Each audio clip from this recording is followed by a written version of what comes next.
sa community namo sa syudad. But of course, mas maayo nga mas ma-reach namo or maabot pa namo ang komunidad na medyo layo-layo sa amoa. Ingana ilang question nga nung dito mangyod sa Maligaya Elementary School sa San Jose nga layo kaayo dito. Always naman na siya madunggan no sa mga estudyante, sa mga parents, sa mga teachers na anong layo kaayo. Wala nga nung dili na sa layo.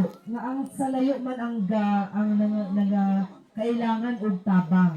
Kaya ang naa sa syudad, accessible man sa ilaang kung unsa naa didto.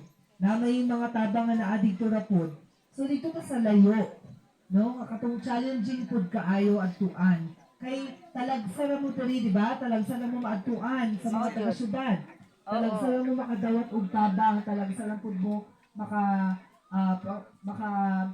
kita og kalipay pud nga gikan dito sa mga tao sa syudad. So karon timing pod nga Christmas season, no? Ang Christmas season, ang pastoral day namo ang main purpose ani kay mag-share. No, mag-share og blessing, mag-share kung unsa ang naamin na ang sobra sa amoa para makapaghatag pud og kalipay sa inyo hadiri. So unya, tagaan mo og mga gamay lang pud na kalipay nga kaya ra pud namo nga mahatag, ma-share sa inyo ha. And of course, dula-dula mo with your ates and kuyas kani mga naka-yellow diri kano sa gilid. Ate ug kuya niyo na sila inyong kauban unya sa inyong mga classroom, magdula mo, no, magkaon-kaon mo, isabay na lang nato ang merienda ninyo dito, no? Unya, abang ka merienda mo, dito na lang sa classroom, sabay inyong mga